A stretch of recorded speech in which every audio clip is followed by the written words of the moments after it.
We've all been there. We've all had it.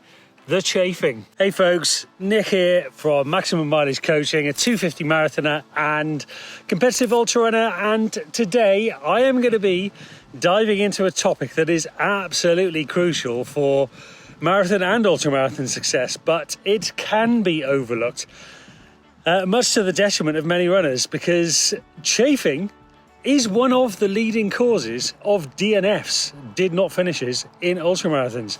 It is not quite as high as blisters and gut issues, but serious chafing can totally derail and end your race. This weekend I was quite curious because I watched the Western States 100, an absolutely phenomenal race, probably one of the biggest, if not the biggest, races in the ultramarathon space.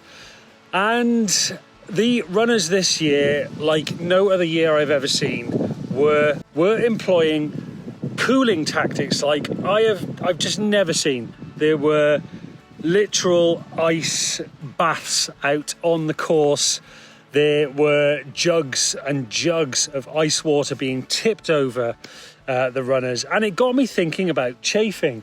How do ultramarathon runners avoid chafing? So drowning yourself in that icy water is fantastic. It is a brilliant cooling technique, particularly in those kind of temperatures that they were experiencing at Western State. It was knocking on the door of 100 Fahrenheit, but it is the perfect storm for chafing. Wet skin, sweat, dust, salt, and all of those obvious repetitive steps over those countless miles. And trust me, I have been there, and there is nothing worse than chafing, cutting your race short, or turning recovery into days of agony trying to sit down when you desperately need to sit down, but you can't because your backside is red raw. So in this video, I am going to break down some of those anti-chafing strategies that some of those elite runners are using, that I use myself, and that I advise some of my runners that I coach too.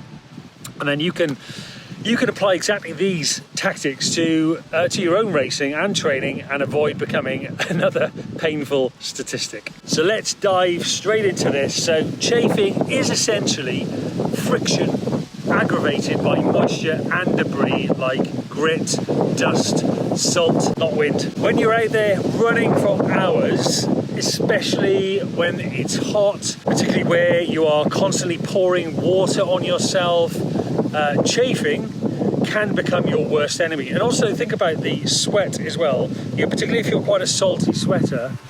And let's be quite frank, open, and maybe a little bit TMI, but when your sweat is dripping down your back and it's going through your shorts and into your butt crack and between your legs, it is pretty nasty. It can be a real enemy to you. But don't worry, because there are plenty of proven strategies to help you to avoid the painful fate that you may face from not lubing up properly. So on that little segue there, the first line of defense is going to be lubing up, lubrication. Now, you might think that a dab of petroleum jelly, Vaseline is enough, but when you are tackling ultras, you probably need something a little bit stronger and more durable.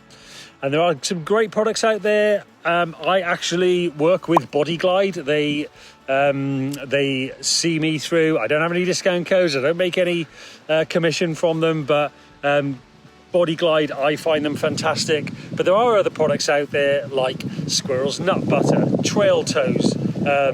Is it Trail Toes? Yeah, Trail Toes. There are loads of them. And they are designed for us ultramarathon runners, us runners in general. So some great products there. You've also got products like zinc oxide creams, like Destin. I actually bought one the other day called Ass Magic. No joke, it's called Ass Magic. I think it's great. In fact, I think it's absolutely essential. The key here is the frequency and the generosity of applying it. So don't just put a little dab on at the start. and just feel like you've ticked that box, and you hope for the best. Apply it generously at the beginning, and then make it a regular habit at aid stations to reapply, especially if you are going to be employing cooling techniques like drowning yourself in icy water, or you're wearing an ice bandana, you're putting ice in your t-shirt, in your shorts, which the runners were doing at Western States. Then you are going to need to make sure that you are topping up. You want to be focusing especially on those hot spots, such as your groin, between your legs. Armpits is another one. Particularly if you're wearing a pack, you can get real bad rub marks, and particularly at the base of your back as well, where your pack is. If you're wearing a belt, you might want to do it around your waist as well. Nipples is another massive one. You can use creams. Personally, I have another technique which I'll come on to in a moment, but yeah, straps, bands, anything like that, you are going to need to be lubing up. Next up is a massive one, and that is your socks. And here is a pro tip that might just change your running life. Toe socks. I, for a long time, was sponsored, supported, whatever word you want to use, by another company. Runderwear, great socks. But since I don't work with them anymore, I have been trying other socks, and toe socks, like Injinji, have actually changed my life a little bit as of late. Toe socks are great because they prevent your toes from rubbing together. This significantly reduces blister formation, which is basically a form of chafing. If you pair these toe socks, like Injinji, with an outer sock that wicks moisture, then you could be setting yourself up for pretty good success. Personally, I don't use the outer sock. I find the Injinji sock itself is enough. They are pretty good at moisture wicking, as well as protecting the insides of your toes from rubbing together. These races like Western States, like Run Rabbit Run, South Downs Way that I've just done in the UK, that are generally in the summer pretty hot, then these specific sock and shoe combination and change strategies, maybe you need to change at some of the aid stations, they can significantly improve your success on race day. Next up is clothing choice. This is another critical aspect of preventing chafing. Loose clothing is comfortable in casual situations, but it can be deadly in long distance running scenarios. Why? Because more fabric movement is going to equal more friction, and more friction is going to equal more chafing. So stick to technical, ideally form-fitting gear that is going to stay close to your body. Think compression underwear, seamless shorts, tight-fitting technical shirts. For ladies, seamless sports bras. These are going to ensure minimal movement and maximum protection against friction that is caused by the repetitive motion of running. Your hydration pack, this is another major chafing risk. So, constantly, if they're constantly wet from water and sweat, or rain as well, in rainy conditions, these packs can rub and irritate your skin severely over long distances. One of the most uncomfortable races I did was in quite warm weather.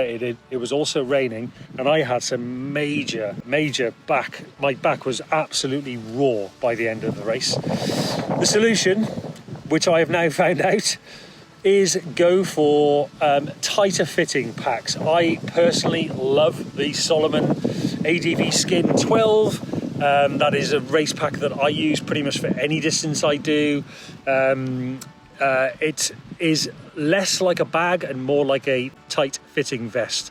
Great piece of equipment, but some other things that you can do is on those straps, strap areas and areas that are prone to any kind of rubbing, is use KT tape, any kind of rock tape, that sort of thing, on those hotspot areas. Tape it up, as well as using your creams, your ointments, your oils that I've mentioned earlier on, like squirrel's nut butter. If you are racing a really long event, like a 100 miler, like western states. In fact, I actually saw quite a few of the runners doing this, was that they were rotating packs halfway through, or from their cruise, giving them a new pack.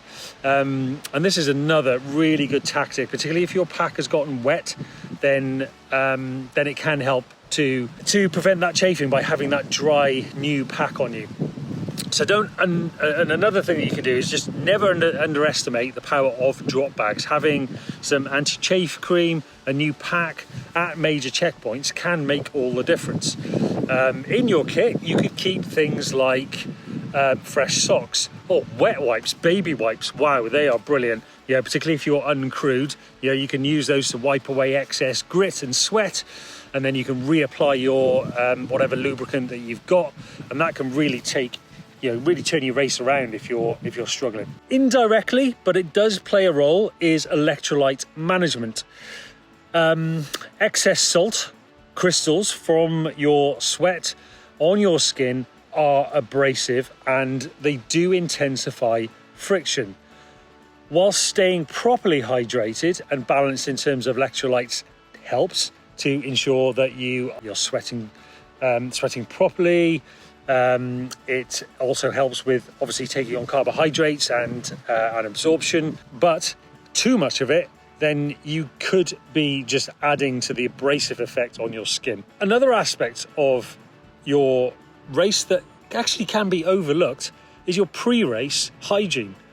If you take a quick minute to wipe down on the race with a wet cloth or biodegradable wipes or baby wipes, as I mentioned, at major aid stations, then this is going to help. But also starting the race, if it's been a particularly hot night and you've been sleeping and it's been a bit sweaty, take a minute to have a quick shower before you get ready for the race, because that is going to remove any starting sweat that you might have built up overnight. So lastly, let's talk about some of that preemptive protection, things like KT, rock tape, or just normal band-aids, as long as they stick enough.